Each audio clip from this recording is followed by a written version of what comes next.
Assalamualaikum students. Now we are moving forward to exercise 13b. Our topic is angle properties of circles. और अब ये exercise 13b में एक नई property इस्तेमाल हो रही है टेंजेंट रेडियस से रिलेटेड। और प्रॉपर्टी क्या है उसको एक दफा मैं आपको वर्बली बता देता हूँ कि let us consider a circle with centre O. Let us suppose that we have radius this line and we have tangent. Let's say this is tangent to that circle. This line is tangent to that circle. So radius will always be perpendicular to tangent. वैसे हम इस तरह से लिखते हैं radius perpendicular to tangent. ये property use हो रही है फिलहाल जो क्वेश्चन तीन क्वेश्चन आपके सामने नजर आ रहे हैं इन क्वेश्चंस के अंदर ये प्रॉपर्टी यूज होगी, इसके मुताबिक ही हम काम करेंगे। सवाल सॉल्व करते हैं बेटा। क्वेश्चन में हमसे कहा जा रहा है in the figure BP is a tangent to the circle with centre O. BP क्या है? ये लाइन बीपी आपको नजर आ रही है, टेंजेंट टू सर्कल है और सेंटर ओ है। अच्छा, ओ से पी रेडियस, ऑब्वियस सी बात है ओ से ए भी रेडियस, और एक एंगल 33 आपको गिवन है। कौन सा? एंगल ए पी ओ देखो 33 डिग्रीज, ये एंगल आपको गिवन है। तो आपने करना क्या है करना है we have to find angle P B A. ये एंगल फाइंड आउट करना है, जिसको मैं लेट सपोज एक्स कह देता हूँ। अगर ये एक एंगल एक्स है तो क्या ख्याल है बेटा, मैं कोशिश करके ये वाला एंगल निकाल लूं और ये एंगल मुझे पता है 90 का है। यानी आप कह सकते हैं सबसे पहले स्टेप है, क्योंकि 90 का एंगल पता है और उस रीजन के तहत हमें काम करना है, तो जो जो स्टेप लिखोगे उसके मुताबिक रीजन लिखना लाजमी आपका होगा कि angle O P B is equal to 90 degrees because radius perpendicular to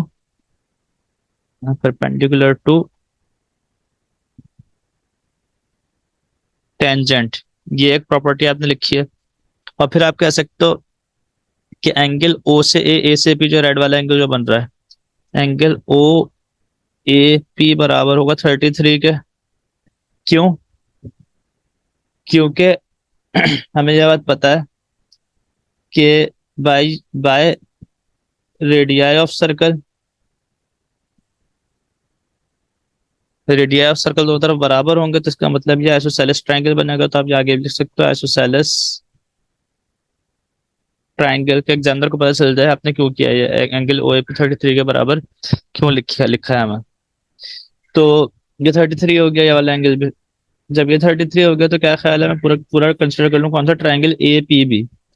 triangle A P B अगर मैं कंसिडर कर लूंगा बेटा तो मैं लिख सकता हूँ कि ये वाला 33 का एंगल, दिस वन 33 प्लस ये पूरा कंप्लीट एंगल कौन सा? 33 plus 90 and then plus yellow वाला एंगल एक्स जो हमें फाइंड आउट करना, वो सब बराबर होगा 180 के। क्यों? क्योंकि इंटीरियर एंगल्स ऑफ ट्रायंगल के हिसाब से। और फिर इसको सिंप्लीफाई कर लें, 33 90 प्लस 33 विल बी ये हो जाएगा आपको लग रहा है 123 एंड 33 विल बी, क्यों उतना दिमाग चला रहा है, हम कैलकुलेटर इस्तेमाल कर लेते हैं। 90 plus 33 plus 33 156 x is equal to 180। 156 को ऐड करेंगे 156 आएगा, वहां जाके 156 माइनस होगा, देन माइनस 180 करेंगे जब हम 24 आंसर आ जाएगा, x की वैल्यू आ जाएगी बेटा 24। तो एक छोटा सा पार्ट से सिंपल सा, उम्मीद है कि आप लोगों को समझ में आ गया होगा। इस तरीके से क्वेश्चन नंबर 2 में कहा जा रहा है आपसे इन the figure O is the center of the circle passing through the points A and B.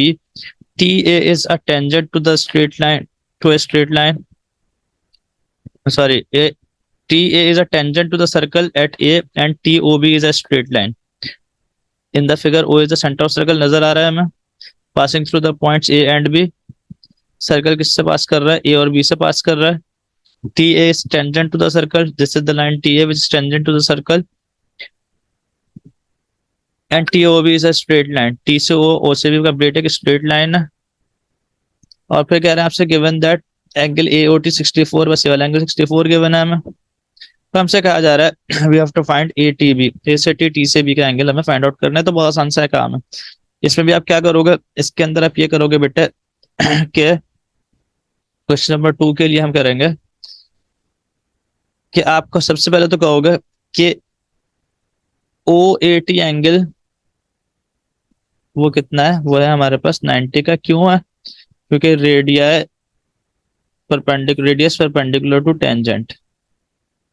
जब ये 90 का एंगल है तो हमें ये बात पता है कि अगर ट्रायंगल का एक एंगल 90 का होता है, 90 में से गिवन एंगल में माइनस कर दो, तीसरा एंगल आ जाता है। तो मैं कहूंगा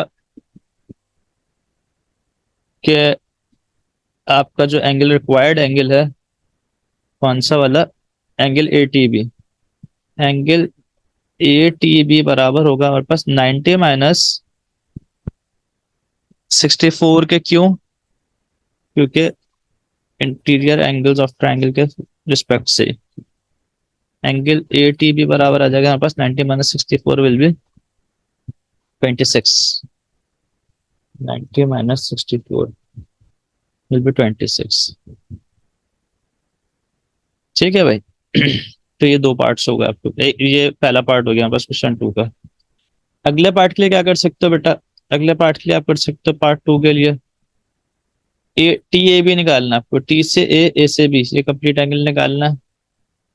जब ये वाला एंगल फाइंड आउट करना है तो ये तो 90 में पता है ना, T से AO।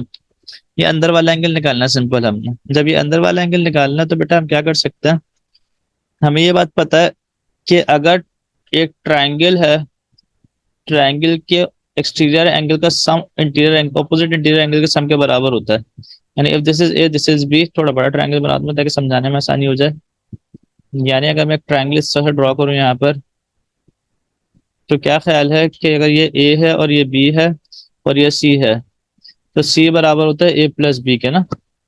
तो अगर ये 64 है, ये एक्सटीरियर एंगल ना इसका, लेट्स सपोज इस एंगल को मैं स्मॉल a कर दूं और इसको भी स्मॉल a कर दूं। क्यों स्मॉल a होगा? क्योंकि ये दोनों रेडियस है ना। तो मैं कह सकता हूँ A प्लस A बराबर होगा 64 के। क्यों? क्योंकि इसका रीजन दोगे आप, एक्सटीरियर एंगल बराबर होता है सम ऑफ इंटीरियर ओपोजिट एंगल्स के। और यहाँ से ये 2A बराबर आ जाएगा 64 के, और A की वैल्यू आ जाएगी हमारे पास 64 डिवाइड बाई 2 इज 32। ठीक है भाई, ये A की वैल्यू आ गई। इसको रेस कर रहा हूँ मैं यहाँ से। अब फिर क्या कर सकते हो इसके अंदर मजीद का, आप क्या कर सकते हो बेटा, वो ये कर सकते हो कि जब ये एंगल A आ गया तो आपको ये पता है कि TAO क्या है, 90 का है। आप कहोगे कि एंगल TAO जो है वो 90 का है। और रीजन इसका ये लिखा है वैसे मैंने यहाँ पे भी, कि रेडियस परपेंडिकुलर टेंजेंट। और फिर आप कहोगे कि TAB कंप्लीट किसका बराबर आ जाएगा, एंगल TAB बराबर आ जाएगा बेटा 90 प्लस 32 विच मीन्स 122 डिग्रीज। बेटा उम्मीद है कि क्वेश्चन नंबर 2 भी आपको समझ में आ गया होगा। अब मैं बढ़ रहा हूँ क्वेश्चन नंबर 3 की जानिब। इस सबको मैं क्लियर कर रहा हूँ यहाँ से, क्वेश्चन 3 के लिए जगह बचे हमारे पास थोड़ी सी। क्वेश्चन 3 में क्या हो रहा है भाई? क्वेश्चन 3 में हमसे कह रहे हैं in the figure AB is a tangent to the circle with centre OD is the mid point of the chord BC।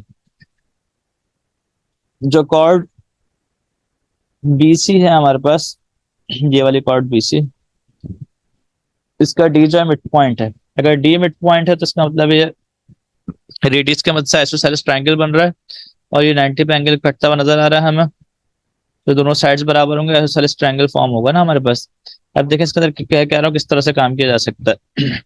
Isosceles triangle की कुछ प्रॉपर्टीज आपको रिवाइज करवा दूं यहाँ पर। आइसोसेलेस ट्रायंगल की प्रॉपर्टीज क्या थी बेटा? आइसोसेलेस ट्रायंगल की प्रॉपर्टीज ये थी कि एक तो इसके बेस एंगल सेम होते हैं, यानी अगर ये एक्स है तो ये भी एक्स है। हमने पीछे भी इसके मुताबिक काम किया है। और अगर यहाँ से इसके वर्टिकल एंगल से मैं एक लाइन, स्ट्रेट लाइन 90 पे यहाँ कट करवाऊं, दो साइड्स तो बराबर होती होती हैं। ये क्या करता है, ट्रायंगल को, बेस को भी दो बराबर हिस्सों में बाइसेक्ट करता है, दो बराबर हिस्सों में तकसीम करता है। और जो वर्टिकल एंगल होता है इसको भी दो बराबर हिस्सों में तकसीम करता है। ये जो एल्टीट्यूड कहलाता है, बेसिकली एल्टीट्यूड अगर गिराऊं बेस के ऊपर तो लाजमी तौर पर 90 पे यहाँ कट करेगा। जैसे यहाँ पे तुम्हें नजर आ रहा है कि 90 पे कट कर रहा है, ये तो कॉर्ड की प्रॉपर्टी के साथ कट कर रहा है, लेकिन इसका मतलब है ये दोनों एंगल्स भी हाफ में डिवाइड होंगे। ये प्रॉपर्टी ध्यान में रखना। तो अब हमें कह रहे हैं कि एंगल BAC एक्स गिवन है हमें। और angle COD in terms of x निकालना है। कौन सा सीओडी? दिस सीओडी, ये पर्टिकुलर एंगल हमें फाइंड आउट करना है।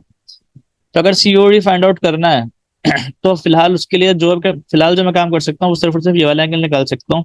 मैं कह सकता हूँ कि एंगल ए ओ बी बराबर है हमारे पास बेटा, एक एंगल ट्राइंगल का 90, तो 90 में से मैं एक्स माइनस करूंगा, तीसरा एंगल आ जाएगा which mean 90 minus X by sum of interior angle of triangle.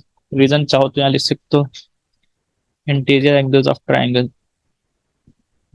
इसी तरीके से अगर ये 90 माइनस एक्स है तो ये पूरा कंप्लीट एंगल कितना हो जाएगा? कौन सा वाला जिसको मैं अब ब्लू से मार्क कर रहा हूँ, ये वाला एंगल कंप्लीट। ये ब्लू वाला एंगल कितना हो जाएगा? पूरा स्ट्रेट लाइन 180 के, यानी आप कह सकते हो एंगल बी ओ सी बराबर होगा 180 में से पूरा 90 माइनस एक्स माइनस कर दो ना मैं, पूरे स्ट्रेट लाइन 180 है, 180 में से पिंक वाला एंगल माइनस करूंगा तो ब्लू वाला आ जाएगा।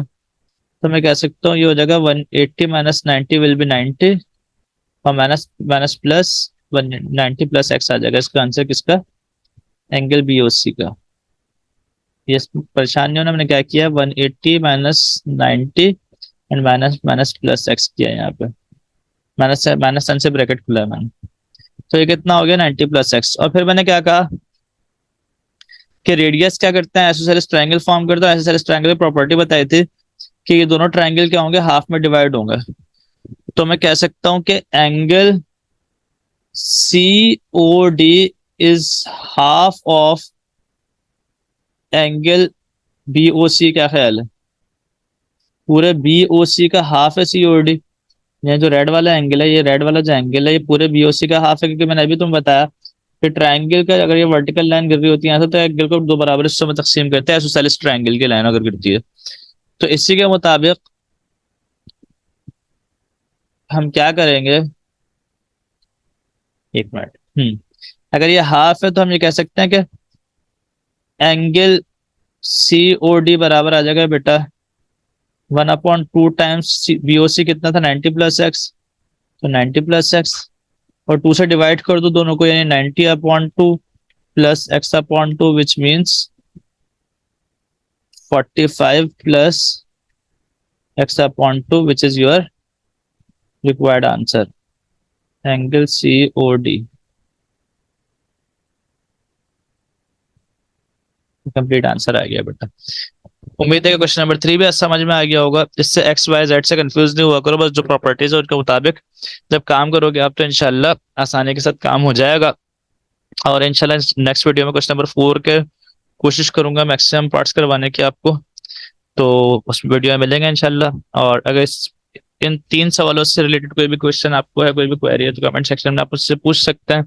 और अगर वीडियो समझ में आ गई हो तो इसको अपने फेलो स्टूडेंट के साथ शेयर करना ना भूलिएगा ताकि उनका भी फायदा हो। और अगर यूजफुल है ये चैनल आपके लिए तो बेटा चैनल को सब्सक्राइब करना भी ना भूलना। इंशाल्लाह नेक्स्ट वीडियो में मिलेंगे, तब तक के लिए अल्लाह हाफिज।